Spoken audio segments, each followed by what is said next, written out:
और वे औरतें भी तुम्हारे लिए हराम हैं जो किसी दूसरे के निकाह में हों।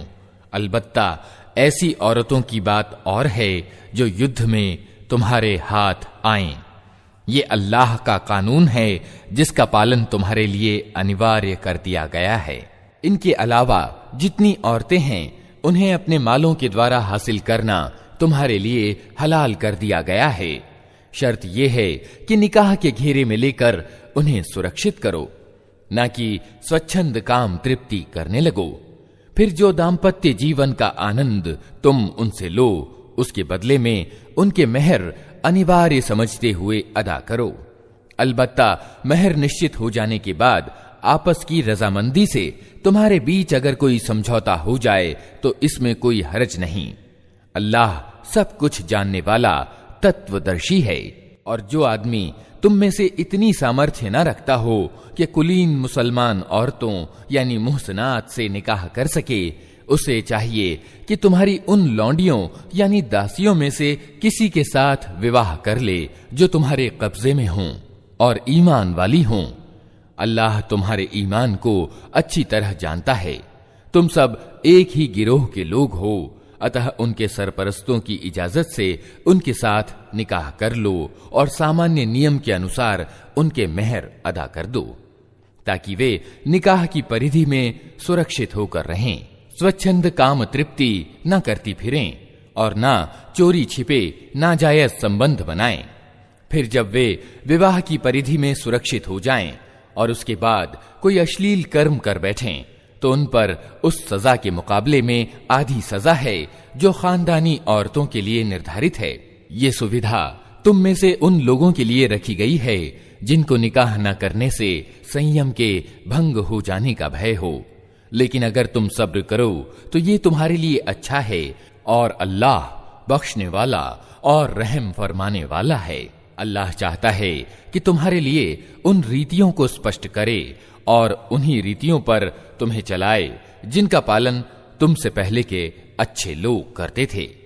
वो अपनी दयालुता के साथ तुम्हारी ओर पलटना चाहता है और वो सब कुछ जानता और गहरी समझ रखता है।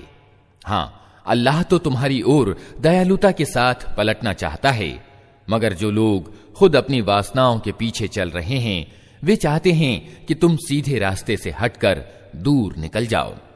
अल्लाह तुम पर से पाबंदियों को हल्का करना चाहता है क्योंकि इंसान कमजोर पैदा किया गया है। ऐ लोगो जो ईमान लाए हो, आपस में एक दूसरे के माल गलत ढंग से ना खाओ। लेन देन होना चाहिए आपस की रजामंदी से और खुद अपनी हत्या ना करो। विश्वास करो कि अल्लाह तुम पर दया रखता है।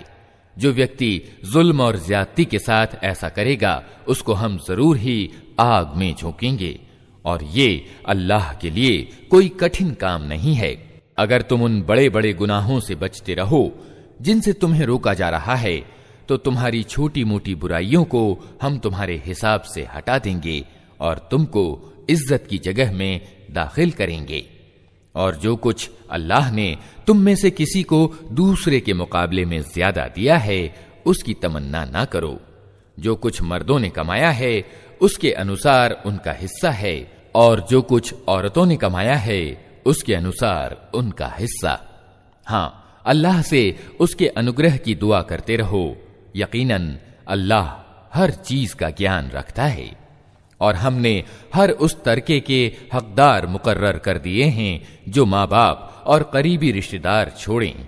अब रहे वे लोग जिनके साथ तुम प्रतिज्ञाबद्ध हो तो उनका हिस्सा उन्हें दो। यकीनन हर चीज अल्लाह की निगाह में है। मर्द औरतों के मामले में जिम्मेदार हैं इस आधार पर कि अल्लाह ने उनमें से एक को दूसरे के मुकाबले में आगे रखा है और इस आधार पर कि पुरुष अपने माल खर्च करते हैं। अतः जो भली औरतें हैं वे आज्ञाकारी होती हैं और मर्दों के पीछे अल्लाह की रक्षा और संरक्षण में उनके अधिकारों की रक्षा करती हैं। और जिन औरतों से तुम्हें सरकशी का भय हो उन्हें समझाओ। सोने की जगहों में उनसे अलग रहो और मारो। फिर अगर वे तुम्हारी बात मानने लगें तो अकारण उन पर हाथ चलाने के लिए बहाने तलाश न करो। यकीन रखो कि ऊपर अल्लाह मौजूद है जो बड़ा और सर्वोच्च है। और अगर तुम लोगों को कहीं पति पत्नी के संबंध बिगड़ जाने का अंदेशा हो तो एक फैसला करने वाला मर्द के नातेदारों में से और एक औरत के नातेदारों में से मुकर्रर करो। वे दोनों सुधार करना चाहेंगे तो अल्लाह उनके बीच मेल का रास्ता निकाल देगा। अल्लाह सब कुछ जानता और खबर रखता है। और तुम सब अल्लाह की बंदगी करो, उसके साथ किसी को साझी ना बनाओ। माँ बाप के साथ अच्छा व्यवहार करो, नातेदारों और यतीमों और मुहताजों के साथ अच्छा व्यवहार करो, और पड़ोसी नातेदार से, अपरिचित पड़ोसी से, पहलू के साथी और मुसाफिर से और उन दास दासियों से जो तुम्हारे अधिकार में हों एहसान का मामला रखो। यकीन जानो अल्लाह किसी ऐसे व्यक्ति को पसंद नहीं करता जो डींगे मारने वाला हो और अपनी बड़ाई पर गर्व करे। और ऐसे लोग भी अल्लाह को पसंद नहीं हैं जो कंजूसी करते हैं और दूसरों को भी कंजूसी पर उभारते हैं, और जो कुछ अल्लाह ने अपने अनुग्रह से उन्हें दिया है उसे छिपाते हैं। ऐसे नाशुक्रे लोगों के लिए हमने रुस्वा कर देने वाला अजाब तैयार कर रखा है। और वे लोग भी अल्लाह को पसंद नहीं हैं जो अपने माल सिर्फ लोगों को दिखाने के लिए खर्च करते हैं और हकीकत में न अल्लाह पर ईमान रखते हैं और न आखिरत के दिन पर। सच ये है कि शैतान जिसका साथी हुआ उसे बहुत ही बुरा साथ प्राप्त हुआ। आखिर इन लोगों पर क्या आफत आ जाती अगर ये अल्लाह और आखिरत के दिन को मानते और जो कुछ अल्लाह ने दिया है उसमें से खर्च करते। अगर ये ऐसा करते तो अल्लाह से इनकी नेकी का हाल छिपा ना रह जाता। अल्लाह किसी पर जर्रा बराबर भी जुल्म नहीं करता। अगर कोई एक नेकी करे तो अल्लाह उसे दोगुना करता है और फिर अपनी ओर से बड़ा बदला देता है। फिर सोचो कि उस समय ये क्या करेंगे जब हम हर समुदाय में से एक गवाह लाएंगे और इन लोगों पर तुम्हें अर्थात मोहम्मद सल्लल्लाहु अलैहि वसल्लम को गवाह की हैसियत से खड़ा करेंगे। उस समय वे सब लोग जिन्होंने रसूल की बात ना मानी और उसकी नाफरमानी करते रहे तमन्ना करेंगे कि क्या ही अच्छा होता कि धरती फट जाए और वे उसमें समा जाएं। वहां ये अपनी कोई बात अल्लाह से न छिपा सकेंगे। ऐ लोगों जो ईमान लाए हो, जब तुम नशे की हालत में हो तो नमाज के करीब न जाओ। नमाज उस समय पढ़नी चाहिए जब तुम जानो कि क्या कह रहे हो, और इसी तरह नापाकी की हालत में भी नमाज के करीब न जाओ जब तक कि नहा धो न लो। ये और बात है कि रास्ते से गुजरते हो और अगर कभी ऐसा हो कि तुम बीमार हो या सफर में हो या तुम में से कोई शौच करके आए या तुमने औरतों को हाथ लगाया हो और फिर पानी ना मिले तो पाक मिट्टी से काम लो और उससे अपने चेहरों और हाथों पर मसह कर लो, यानी हाथ फेर लो। बेशक अल्लाह नरमी से काम लेने वाला और बख्शने वाला है। तुमने उन लोगों को भी देखा जिन्हें किताब के इल्म का कुछ भाग दिया गया है। वे खुद गुमराही के खरीदार बने हुए हैं और चाहते हैं कि तुम भी गुमराह हो जाओ। अल्लाह तुम्हारे दुश्मनों को खूब जानता है और तुम्हारी सहायता और समर्थन के लिए अल्लाह ही काफी है।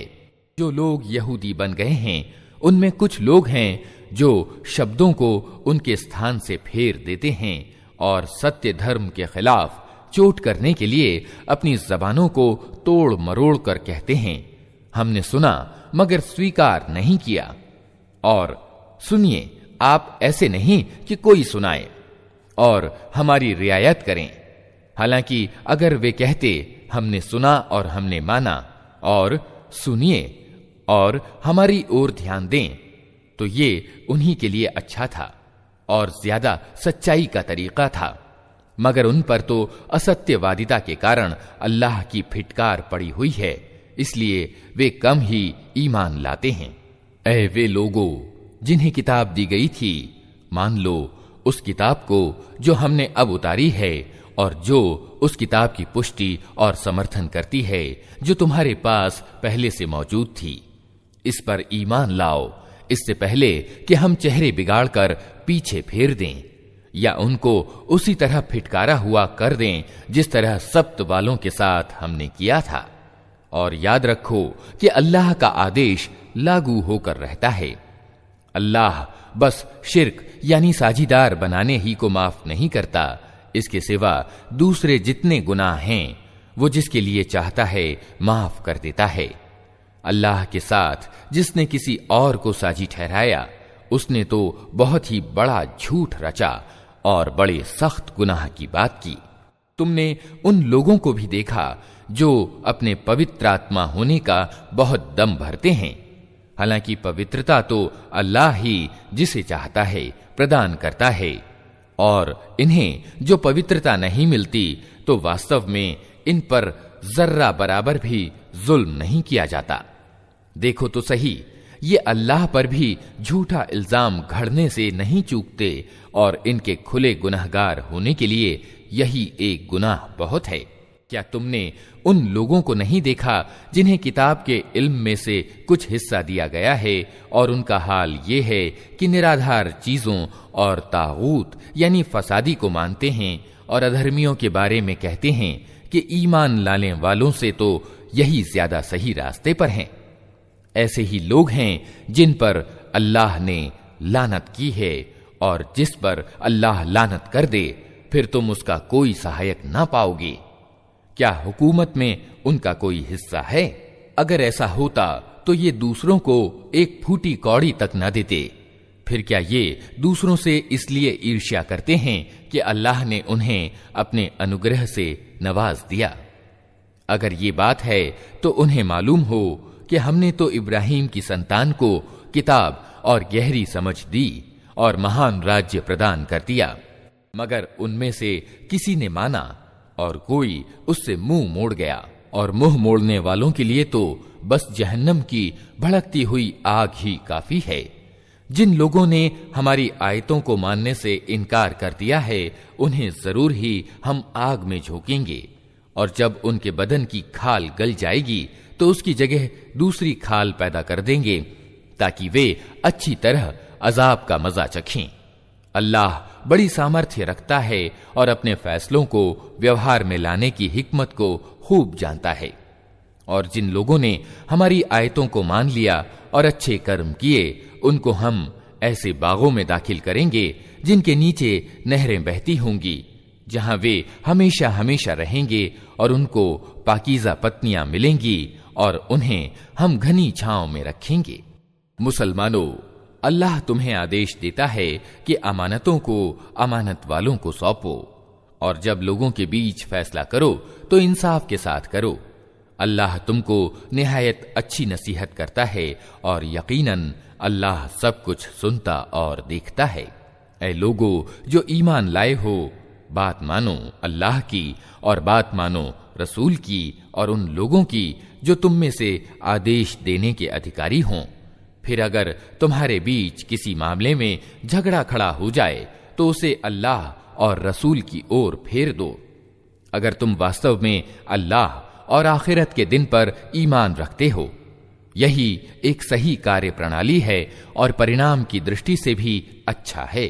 ऐ नबी, तुमने देखा नहीं उन लोगों को जो दावा तो करते हैं कि हमने मान लिया है उस किताब को जो तुम्हारी ओर उतारी गई है और उन किताबों को जो तुमसे पहले उतारी गई थीं, मगर चाहते ये हैं कि अपने मामलों का फैसला कराने के लिए बढ़े हुए फसादी की ओर जाएं, जबकि उन्हें फसादी से इनकार करने का आदेश दिया गया था।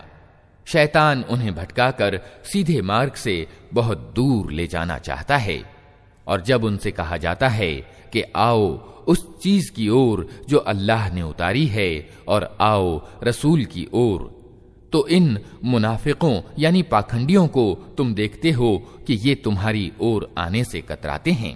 फिर उस समय क्या होता है जब इनके अपने हाथों की लाई हुई मुसीबत इन पर आ पड़ती है, उस समय ये तुम्हारे पास कस्में खाते हुए आते हैं और कहते हैं कि अल्लाह की कसम, हम तो सिर्फ भलाई चाहते थे और हमारी नीयत तो ये थी कि दोनों गिरोहों में किसी तरह की संगति बैठ जाए। अल्लाह जानता है जो कुछ इनके दिलों में है। इनसे किनारा मत करो, इन्हें समझाओ और ऐसी नसीहत करो जो इनके दिलों में उतर जाए। इन्हें बताओ कि हमने जो भी रसूल भेजा है इसीलिए भेजा है कि अल्लाह की अनुमति से उसकी आज्ञा का पालन किया जाए। अगर उन्होंने ये नीति अपनाई होती कि जब ये अपने आप पर जुल्म कर बैठे थे तो तुम्हारे पास आ जाते और अल्लाह से माफी मांगते और रसूल भी इनके लिए माफी की प्रार्थना करते, तो यकीनन अल्लाह को माफ करने वाला और रहम करने वाला पाते। नहीं ए नबी, तुम्हारे रब की कसम, ये कभी ईमान वाले नहीं हो सकते जब तक कि अपने आपस के मतभेदों में ये तुमको फैसला करने वाला न मान लें। फिर जो कुछ तुम फैसला करो उस पर अपने दिलों में भी कोई तंगी ना पाएं, बल्कि स्वेच्छा पूर्वक स्वीकार कर लें। अगर हमने इन्हें आदेश दिया होता कि अपने आप को मारो या अपने घरों से निकल जाओ, तो इनमें से थोड़े ही आदमी ऐसा करते। हालांकि जो नसीहत इन्हें की जाती है, अगर ये उसे व्यवहार में लाते तो ये इनके लिए ज्यादा अच्छाई और ज्यादा जमाव का कारण सिद्ध होता। और जब ये ऐसा करते तो हम इन्हें अपनी ओर से बहुत बड़ा बदला देते और इन्हें सीधा रास्ता दिखा देते। जो लोग अल्लाह और रसूल की आज्ञा का पालन करेंगे वो उन लोगों के साथ होंगे जिन पर अल्लाह ने इनाम फरमाया है, अर्थात नबी, सच्चे लोग और शहीद और अच्छे लोग। कैसे अच्छे हैं ये साथी जो किसी को प्राप्त हों। ये वास्तविक अनुग्रह है जो अल्लाह की ओर से होता है और हकीकत जानने के लिए बस अल्लाह ही का इल्म काफी है। ऐ लोगो जो ईमान लाए हो, मुकाबले के लिए हर समय तैयार रहो। फिर जैसा अवसर हो अलग अलग टुकड़ियों के रूप में निकलो या इकट्ठे होकर। हाँ, तुम में कोई कोई आदमी ऐसा भी है जो लड़ाई से जी चुराता है। अगर तुम पर कोई मुसीबत आए तो कहता है कि अल्लाह ने मुझ पर बड़ा अनुग्रह किया कि मैं इन लोगों के साथ न गया। और अगर अल्लाह की ओर से तुम पर अनुग्रह हो तो कहता है, और इस तरह कहता है मानो तुम्हारे और उसके बीच प्रेम का कोई संबंध था ही नहीं, कि क्या ही अच्छा होता कि मैं भी इनके साथ होता, तो बड़ा काम बन जाता। ऐसे लोगों को मालूम हो कि अल्लाह के मार्ग में लड़ना चाहिए उन लोगों को जो आखिरत के बदले दुनियावी जिंदगी को बेच दें। फिर जो अल्लाह के मार्ग में लड़ेगा और मारा जाएगा या विजयी रहेगा, उसे जरूर हम बड़ी मजदूरी प्रदान करेंगे। आखिर क्या कारण है कि तुम अल्लाह के मार्ग में उन बेबस मर्दों, औरतों और बच्चों के लिए ना लड़ो जो कमजोर पाकर दबा लिए गए हैं और फरियाद कर रहे हैं कि ऐ हमारे रब, हमको इस बस्ती से निकाल जिसके निवासी जालिम हैं, और अपनी ओर से हमारा कोई समर्थक और सहायक पैदा कर दे। जिन लोगों ने ईमान का रास्ता अपनाया है वे अल्लाह के मार्ग में लड़ते हैं, और जिन्होंने अधर्म का मार्ग अपनाया है वे बढ़े हुए फसादी की राह में लड़ते हैं।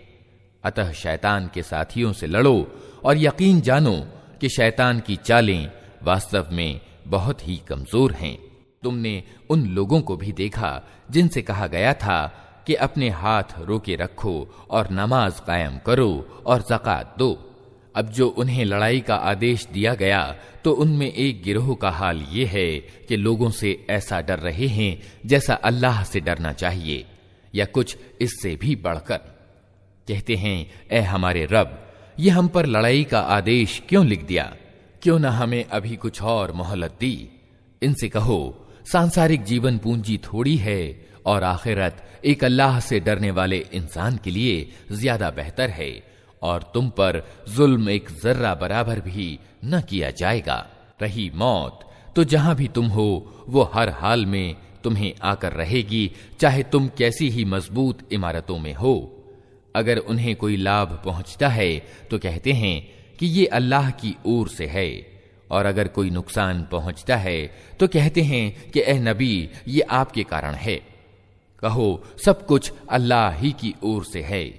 आखिर उन लोगों को क्या हो गया है कि कोई बात उनकी समझ में नहीं आती। ऐ इंसान, तुझे जो भी भलाई हासिल होती है अल्लाह की कृपा से होती है, और जो मुसीबत तुझ पर आती है वो तेरी अपनी कमाई और करतूत के कारण है। ऐ मोहम्मद, हमने तुमको लोगों के लिए रसूल बनाकर भेजा है, और इस पर अल्लाह की गवाही काफी है। जिसने रसूल की आज्ञा मानी उसने वास्तव में अल्लाह की आज्ञा का पालन किया, और जो मुंह मोड़ गया तो बहरहाल हमने तुम्हें उन लोगों पर चौकीदार बनाकर तो नहीं भेजा है। वे मुंह पर कहते हैं कि हम आज्ञाकारी हैं, मगर जब तुम्हारे पास से निकलते हैं तो उनमें से एक गिरोह रातों को इकट्ठा होकर तुम्हारी बातों के खिलाफ मशविरे करता है। अल्लाह उनकी ये सारी कानाफूसियां लिख रहा है। तुम उनकी परवाह न करो और अल्लाह पर भरोसा रखो, वही भरोसे के लिए काफी है। क्या ये लोग कुरान पर विचार नहीं करते? अगर ये अल्लाह के सिवा किसी और की ओर से होता तो इसमें बहुत कुछ बेमेल बयान पाया जाता। ये लोग जहां कोई निश्चिंतता या भय की खबर सुन पाते हैं उसे लेकर फैला देते हैं। हालांकि अगर ये उसे रसूल और अपने समुदाय के जिम्मेदार लोगों तक पहुंचाएं तो उससे ऐसे लोग बाखबर हो जाएं जो इनके बीच इस बात की योग्यता रखते हैं कि उससे सही नतीजा निकाल सकें। तुम लोगों पर अल्लाह का अनुग्रह और दयालुता न होती तो तुम्हारी कमजोरियां ऐसी थीं कि गिने चुने थोड़े लोगों के सिवा तुम सब शैतान के पीछे लग गए होते। अतः ए नबी, तुम अल्लाह की राह में लड़ो। तुम अपने आप के सिवा किसी और के लिए जिम्मेदार नहीं हो। अलबत्ता ईमान वालों को लड़ने के लिए उकसाओ। असंभव नहीं कि अल्लाह अधर्मियों का जोर तोड़ दे। अल्लाह का जोर सबसे अधिक प्रबल और उसकी सजा सबसे ज्यादा सख्त है। जो भलाई की सिफारिश करेगा वो उसमें से हिस्सा पाएगा, और जो बुराई की सिफारिश करेगा वो उसमें से हिस्सा पाएगा, और अल्लाह हर चीज पर निगाह रखने वाला है। और जब कोई आदर के साथ तुम्हें सलाम करे तो उसको उससे ज्यादा अच्छे ढंग से जवाब दो, या कम से कम उसी तरह। अल्लाह हर चीज का हिसाब लेने वाला है। अल्लाह वो है जिसके सिवा कोई ईश नहीं है। वो तुम सबको उस क़यामत के दिन इकट्ठा करेगा जिसके आने में कोई संदेह नहीं, और अल्लाह की बात से बढ़कर सच्ची बात और किसकी हो सकती है। फिर ये तुम्हें क्या हो गया है कि मुनाफिकों यानी कपटाचारियों के बारे में तुम्हारे बीच दो मत पाए जाते हैं। हालांकि जो बुराइयां उन्होंने कमाई हैं उनके कारण अल्लाह उन्हें उल्टा फेर चुका है। क्या तुम चाहते हो कि जिसे अल्लाह ने सीधे रास्ते पर नहीं लगाया उसे तुम रास्ते से लगा दो? हालांकि जिसको अल्लाह ने रास्ते से भटका दिया उसके लिए तुम कोई रास्ता नहीं पा सकते। वे तो ये चाहते हैं कि जिस तरह वे खुद अधर्मी हैं उसी तरह तुम भी अधर्मी हो जाओ, ताकि तुम और वे सब समान हो जाएं। अतः उनमें से किसी को अपना मित्र ना बनाओ जब तक कि वे अल्लाह के रास्ते में घर बार छोड़कर ना आ जाएं। और अगर वे घर बार छोड़ने यानी हिजरत से बाज रहें तो जहां पाओ उन्हें पकड़ो और कत्ल करो, और उनमें से किसी को अपना दोस्त और मददगार न बनाओ। हाँ, उन मुनाफिकों यानी कपटाचारियों से इस आदेश का संबंध नहीं जो किसी ऐसी कौम से जा मिलें जिसके साथ तुम्हारा समझौता है। इसी प्रकार उन मुनाफिकों यानी कपटाचारियों का मामला भी इससे अलग है जो तुम्हारे पास आते हैं और लड़ाई से उनका मन खिन्न हो चुका है। न तुमसे लड़ना चाहते हैं और न अपनी कौम से। अल्लाह चाहता तो ऐसा करता कि वे तुम पर छा जाते और वे भी तुमसे लड़ते। अतः अगर वे तुमसे किनारा खींच लें और लड़ने से बाज रहें और तुम्हारी ओर सुलह और शांति का हाथ बढ़ाएं, तो अल्लाह ने तुम्हारे लिए उन पर हाथ बढ़ाने की कोई राह नहीं रखी है। एक और तरह के मुनाफिक तुम्हें ऐसे मिलेंगे जो चाहते हैं कि तुमसे भी निर्भय होकर रहें और अपनी कौम से भी, मगर जब कभी उपद्रव का अवसर पाएंगे उसमें कूद पड़ेंगे। ऐसे लोग अगर तुम्हारे मुकाबले से बाज न रहें और सुलह और शांति तुम्हारे सामने न रखें और अपने हाथ न रोकें, तो जहां वे मिलें उन्हें पकड़ो और मारो। उन पर हाथ उठाने के लिए हमने तुम्हें खुली सनद दे दी है। किसी ईमान वाले का ये काम नहीं है कि दूसरे ईमान वाले को कत्ल करे। ये और बात है कि उससे चूक हो जाए, और जो आदमी किसी ईमान वाले को गलती से कत्ल कर दे तो इसके गुनाह का कफारा ये है कि एक ईमान वाले आदमी को गुलामी से आजाद करे, और जो कत्ल हुआ उसके वारिसों को इसका खून बहा दे। ये और बात है कि वे खून बहा को छोड़ दें।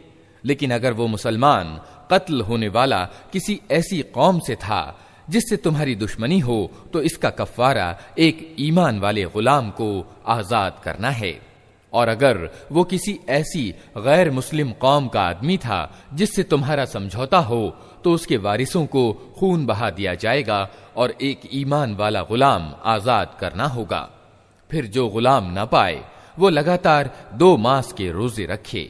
ये इस गुनाह से तौबा करने का तरीका है, और अल्लाह सब कुछ जानने वाला और गहरी समझ वाला है। रहा वो आदमी जो किसी ईमान वाले का जानबूझकर कत्ल करे, तो उसकी सजा जहन्नम है, जिसमें वो हमेशा रहेगा। उस पर अल्लाह का गजब और उसकी लानत है, और अल्लाह ने उसके लिए कठोर अजाब तैयार कर रखा है। ऐ लोगो जो ईमान लाए हो, जब तुम अल्लाह के रास्ते में लड़ने के लिए निकलो तो दोस्त और दुश्मन में अंतर करो, और जो तुम्हें सलाम करे उसे तुरंत न कह दो कि तुम ईमान नहीं रखते। अगर तुम सांसारिक लाभ चाहते हो तो अल्लाह के पास तुम्हारे लिए बहुत से हाथ आने वाले माल हैं। आखिर इसी हालत में तुम खुद भी तो इससे पहले रह चुके हो, फिर अल्लाह ने तुम पर एहसान किया। अतः जांच परख से काम लो। जो कुछ तुम करते हो अल्लाह को उसकी खबर है। मुसलमानों में से वे लोग जो बिना किसी कारण के घर बैठे रहते हैं, और वे जो अल्लाह के मार्ग में जान और माल से जान तोड़ कोशिश करते हैं, दोनों की हैसियत समान नहीं है। अल्लाह ने बैठने वालों की अपेक्षा जान और माल से जिहाद करने वालों का दर्जा बड़ा रखा है। यद्यपि हर एक के लिए अल्लाह ने भलाई ही का वादा फरमाया है, मगर उसके यहाँ जान तोड़ कोशिश करने वालों की सेवाओं का बदला बैठने वालों से बहुत ज्यादा है। उनके लिए अल्लाह की ओर से बड़े दर्जे हैं, और क्षमादान और दयालुता है, और अल्लाह बड़ा क्षमाशील और दया करने वाला है। जो लोग अपने आप पर जुल्म कर रहे थे, उनकी आत्माओं को जब फरिश्तों ने खींचा तो उनसे पूछा कि ये तुम किस हाल में पड़ गए थे। उन्होंने जवाब दिया कि हम धरती में कमजोर और बेबस थे। फरिश्तों ने कहा, क्या अल्लाह की धरती विस्तृत न थी कि तुम उसमें घर बार छोड़कर कहीं चले जाते? ये वे लोग हैं जिनका ठिकाना जहन्नम है, और वो बड़ा ही बुरा ठिकाना है। हाँ, जो मर्द, औरतें और बच्चे वास्तव में बेबस हैं और निकलने का कोई मार्ग और साधन नहीं पाते, बहुत संभव है कि अल्लाह उन्हें माफ कर दे। अल्लाह बड़ा माफ करने वाला और छोड़ देने वाला है। जो कोई अल्लाह के मार्ग में घर बार छोड़कर निकलेगा, वो धरती में पनाह लेने की बहुत जगह और गुजर बसर के लिए बड़ी गुंजाइश पाएगा। और जो अपने घर से सब कुछ छोड़कर अल्लाह और रसूल की ओर निकले, फिर रास्ते ही में उसकी मौत हो जाए, उसका बदला अल्लाह के जिम्मे अनिवार्य हो गया। अल्लाह बहुत क्षमाशील और दयावान है। और जब तुम लोग सफर के लिए निकलो तो इसमें कोई हरज नहीं अगर नमाज को संक्षिप्त कर दो, विशेषतः जबकि तुम्हें भय हो कि अधर्मी तुम्हें सताएंगे, क्योंकि वे खुल्लम खुल्ला तुम्हारी दुश्मनी पर तुले हुए हैं। और ए नबी, जब तुम मुसलमानों के बीच हो और लड़ाई की हालत में उन्हें नमाज पढ़ाने खड़े हो, तो चाहिए कि उनमें से एक गिरोह तुम्हारे साथ खड़ा हो और अपने हथियार लिए रहे। फिर जब वो सजदा कर ले तो पीछे चला जाए, और दूसरा गिरोह जिसने अभी नमाज नहीं पढ़ी है आकर तुम्हारे साथ पढ़े, और वो भी चौकन्ना रहे और अपने हथियार लिए रहे, क्योंकि अधर्मी इस ताक में हैं कि तुम अपने हथियारों और अपने सामानों की ओर से तनिक असावधान हो तो वे तुम पर एक साथ टूट पड़ें। अलबत्ता अगर वर्षा के कारण तकलीफ होती हो या बीमार हो तो हथियार रख देने में कोई हरज नहीं, मगर फिर भी चौकन्ने रहो। यकीन रखो कि अल्लाह ने अधर्मियों के लिए अपमानजनक यातना यानी अजाब तैयार कर रखी है। फिर जब नमाज से फारिग हो जाओ तो खड़े और बैठे और लेटे हर हाल में अल्लाह को याद करते रहो, और जब खतरा टल जाए तो पूरी नमाज पढ़ो। नमाज वास्तव में ऐसा फर्ज है जो समय की पाबंदी के साथ ईमान वालों के लिए अनिवार्य किया गया है। इस गिरोह का पीछा करने में कमजोरी ना दिखाओ। अगर तुम तकलीफ उठा रहे हो तो तुम्हारी तरह वे भी तकलीफ उठा रहे हैं, और तुम अल्लाह से उस चीज की उम्मीद रखते हो जिसकी वे उम्मीद नहीं रखते।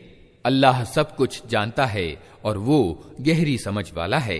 ए नबी, हमने ये किताब हक के साथ तुम्हारी ओर उतारी है ताकि जो सीधा रास्ता अल्लाह ने तुम्हें दिखाया है उसके अनुसार लोगों के बीच फैसला करो। तुम विश्वासघाती लोगों की ओर से झगड़ने वाले न बनो और अल्लाह से क्षमा की प्रार्थना करो। वो बड़ा क्षमाशील और दयावान है। जो लोग खुद अपने साथ विश्वासघात करते हैं तुम उनका पक्ष न लो। अल्लाह को ऐसा आदमी पसंद नहीं है जो विश्वासघाती और पापी हो। ये लोग इंसानों से अपनी करतूतों को छिपा सकते हैं मगर अल्लाह से नहीं छिपा सकते। वो तो उस समय भी इनके साथ होता है जब ये रातों को छिपकर उसकी इच्छा के विरुद्ध मशविरे करते हैं। इनके सारे कर्मों को वो अपनी परिधि में लिए हुए है। हाँ, तुम लोगों ने इन अपराधियों की ओर से सांसारिक जीवन में तो झगड़ा कर लिया, पर क़यामत के दिन इनके लिए अल्लाह से कौन झगड़ा करेगा? आखिर वहां कौन इनका वकील होगा? अगर कोई आदमी बुरा काम कर बैठे या खुद अपने पर जुल्म कर जाए और इसके बाद अल्लाह से क्षमा की प्रार्थना करे तो अल्लाह को क्षमाशील और दयावान पाएगा। मगर जो बुराई कमा ले तो उसकी ये कमाई उसी के लिए वबाल होगी। अल्लाह को सब बातों की खबर है और वो गहरी समझ वाला है और सर्वज्ञ है। फिर जिसने कोई खता या गुनाह करके उसका इल्जाम किसी निरपराध पर थोप दिया, उसने तो बड़े लांछन और खुले गुनाह का बोझ समेट लिया। ए नबी, अगर अल्लाह का अनुग्रह तुम पर ना होता और उसकी दयालुता तुम्हारे साथ न होती तो उनमें से एक गिरोह ने तो तुम्हें भ्रम में डालने का फैसला कर ही लिया था। हालांकि वास्तव में वे खुद अपने सिवा किसी को भ्रम में डाल नहीं रहे थे और तुम्हारा कोई नुकसान नहीं कर सकते थे। अल्लाह ने तुम पर किताब और हिकमत यानी तत्वदर्शिता उतारी है और तुमको वो कुछ बताया है जो तुम जानते न थे, और उसका अनुग्रह तुम पर बहुत है। लोगों की खुफिया कानाफूसियों में बहुधा कोई भलाई नहीं होती। हाँ, अगर कोई छिपे रूप से दान या किसी भले काम के लिए उकसाए या लोगों के मामले में सुधार के लिए किसी से कुछ कहे तो ये अलबत्ता भली बात है, और जो कोई अल्लाह की खुशी चाहने के लिए ऐसा करेगा उसे हम बड़ा बदला देंगे। मगर जो आदमी रसूल के विरोध पर कटिबद्ध हो और ईमान वालों के रास्ते के सिवा किसी और राह पर चले जबकि उस पर सीधा मार्ग स्पष्ट हो चुका हो, तो उसको हम उसी ओर चलाएंगे जिधर वो खुद फिर गया, और उसे जहन्नम में झोंकेंगे जो सबसे बुरा ठिकाना है। अल्लाह के यहाँ बस शिर्क यानी अनेकेश्वरवाद ही की माफी नहीं है, इसके सिवा और सब कुछ माफ हो सकता है जिसे वो माफ करना चाहे। जिसने अल्लाह के साथ किसी को साझी ठहराया वो तो गुमराही में बहुत दूर निकल गया। वे अल्लाह को छोड़कर देवियों को माबूद यानी उपास्य बनाते हैं। वे उस विद्रोही शैतान को माबूद बनाते हैं जिस पर अल्लाह की फिटकार पड़ी है। वे उस शैतान का कहा मान रहे हैं जिसने अल्लाह से कहा था कि मैं तेरे बंदों से एक निश्चित हिस्सा लेकर रहूंगा, मैं उन्हें बहकाऊंगा, मैं उन्हें कामनाओं में उलझाऊंगा, मैं उन्हें हुक्म दूंगा और वे मेरे हुक्म से जानवरों के कान फाड़ेंगे, और मैं उन्हें हुक्म दूंगा और वे मेरे हुक्म से ईश्वरीय संरचना में परिवर्तन करेंगे। उस शैतान को जिसने अल्लाह के बदले अपना दोस्त और सरपरस्त बना लिया, वो खुले घाटे में पड़ गया। वो इन लोगों से वादे करता है और इन्हें आशाएं दिलाता है, मगर शैतान के सारे वादे धोखे के सिवा और कुछ नहीं हैं। इन लोगों का ठिकाना जहन्नम है, जिससे छुटकारे का कोई उपाय ये ना पाएंगे। रहे वे लोग जो ईमान ले आएं और अच्छे काम करें, तो उन्हें हम ऐसे बागों में दाखिल करेंगे जिनके नीचे नहरें बहती होंगी, और वे वहां हमेशा हमेशा रहेंगे। ये अल्लाह का सच्चा वादा है, और अल्लाह से बढ़कर कौन अपनी बात में सच्चा होगा। परिणाम न तुम्हारी कामनाओं पर निर्भर करता है, न किताब वालों की कामनाओं पर। जो भी बुराई करेगा उसका फल पाएगा, और अल्लाह के मुकाबले में अपने लिए कोई समर्थक और सहायक ना पा सकेगा। और जो नेक काम करेगा, चाहे मर्द हो या औरत, शर्त यह है कि हो वो ईमान वाला, तो ऐसे ही लोग जन्नत में दाखिल होंगे और उनका तनिक भी हक न मारा जाएगा। उस आदमी से बेहतर और किसकी जीवन प्रणाली हो सकती है जिसने अल्लाह के आगे सिर झुका दिया और अच्छी से अच्छी नीति अपनाई और एक चित्त होकर इब्राहिम के तरीके का अनुसरण किया, उस इब्राहिम के तरीके का जिसे अल्लाह ने अपना मित्र बना लिया था। आसमानों और जमीन में जो कुछ है अल्लाह का है, और अल्लाह हर चीज को अपने घेरे में लिए हुए है। लोग तुमसे औरतों के विषय में फतवा यानी धर्मादेश पूछते हैं। कहो, अल्लाह तुम्हें उनके मामले में आज्ञा देता है और साथ ही वे आदेश भी याद दिलाता है जो पहले से तुमको इस किताब में सुनाए जा रहे हैं, अर्थात वे आदेश जो उन यतीम लड़कियों के संबंध में हैं जिनके हक तुम अदा नहीं करते और जिनके निकाह करने से तुम बाज रहते हो, या लालच के कारण तुम खुद उनसे निकाह कर लेना चाहते हो, और वे आदेश भी जो उन बच्चों के संबंध में हैं जो बेचारे कोई जोर नहीं रखते। अल्लाह तुम्हें आदेश देता है कि यतीमों के साथ इंसाफ पर कायम रहो, और जो भलाई तुम करोगे वो अल्लाह के ज्ञान से छिपी न रह जाएगी। अगर किसी औरत को अपने पति से दुर्व्यवहार या बेरुखी का खतरा हो तो कोई हर्ज नहीं कि पति और पत्नी कुछ हक की कमी बेशी पर आपस में समझौता कर लें। समझौता हर हाल में अच्छा है। मन तंग दिली की ओर जल्दी झुक जाते हैं, लेकिन अगर तुम लोग एहसान की नीति अपनाओ और ईश भय से काम लो तो यकीन रखो कि अल्लाह तुम्हारी इस व्यवहार नीति से बेखबर न होगा। पत्नियों के बीच पूरा पूरा न्याय करना तुम्हारे बस में नहीं है। तुम चाहो भी तो तुम्हें इसकी सामर्थ्य नहीं हो सकती। अतः ईश्वरीय विधान का मंशा पूरा करने के लिए ये काफी है कि एक पत्नी की ओर इस तरह न झुक जाओ कि दूसरी को अधर में लटकता छोड़ दो। अगर तुम अपनी व्यवहार नीति ठीक रखो और अल्लाह से डरते रहो तो अल्लाह क्षमाशील और दया करने वाला है।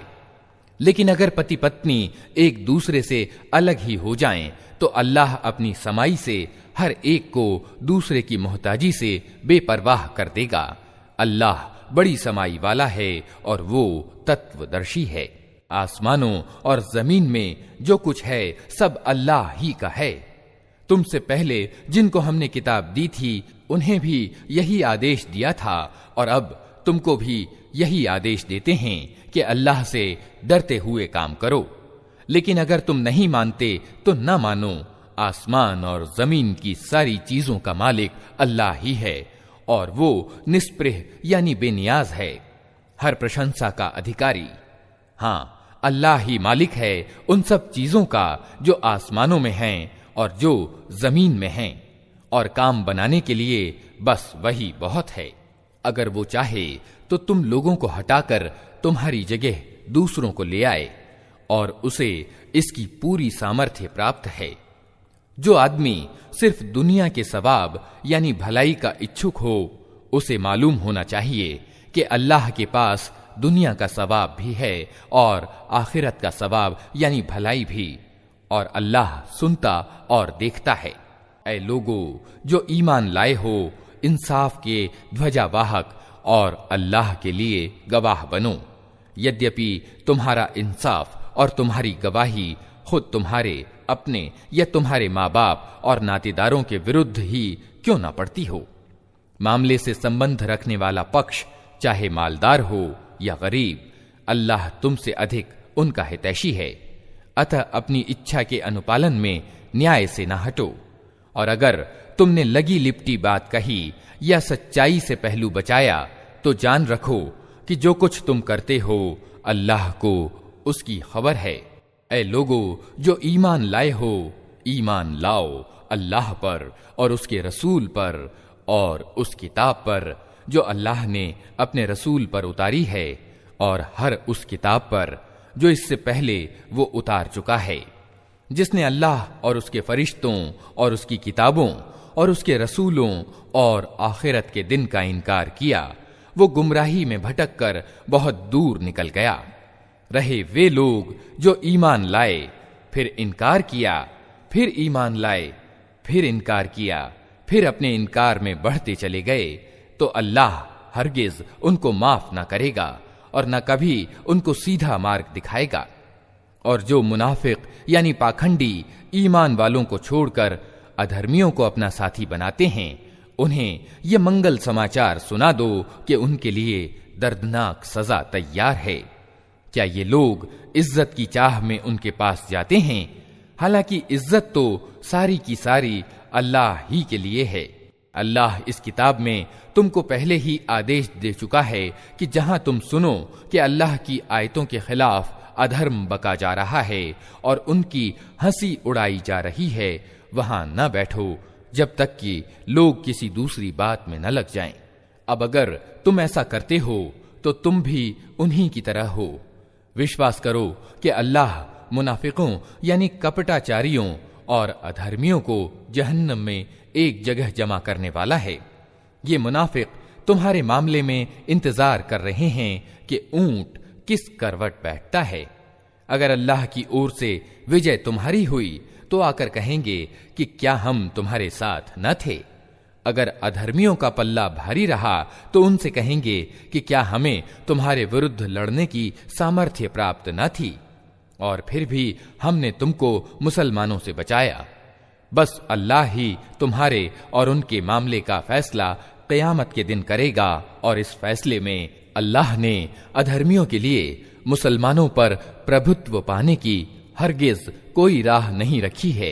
ये मुनाफिक अल्लाह के साथ धोखेबाजी कर रहे हैं, हालांकि वास्तव में अल्लाह ही ने इन्हें धोखे में डाल रखा है। जब ये नमाज के लिए उठते हैं तो कसमसाते हुए सिर्फ लोगों को दिखाने के लिए उठते हैं और अल्लाह को याद थोड़े ही करते हैं।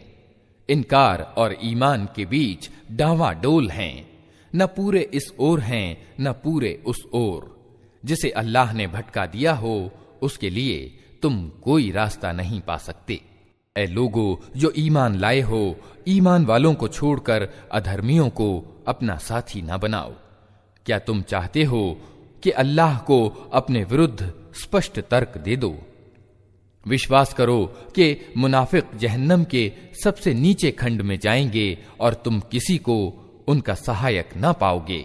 अलबत्ता जो उनमें से तौबा कर लें और अपनी नीति को सुधार लें और अल्लाह का दामन थाम लें और अपने दीन को निष्ठापूर्वक अल्लाह ही के लिए कर दें, ऐसे लोग ईमान वालों के साथ हैं और अल्लाह ईमान वालों को जरूर बड़ा बदला प्रदान करेगा। आखिर अल्लाह को क्या पड़ी है कि तुम्हें अकारण सजा दे, अगर तुम शुक्रगुजार बंदे बने रहो और ईमान की नीति पर चलो। अल्लाह बड़ा गुणग्राहक और सबके हाल से परिचित है।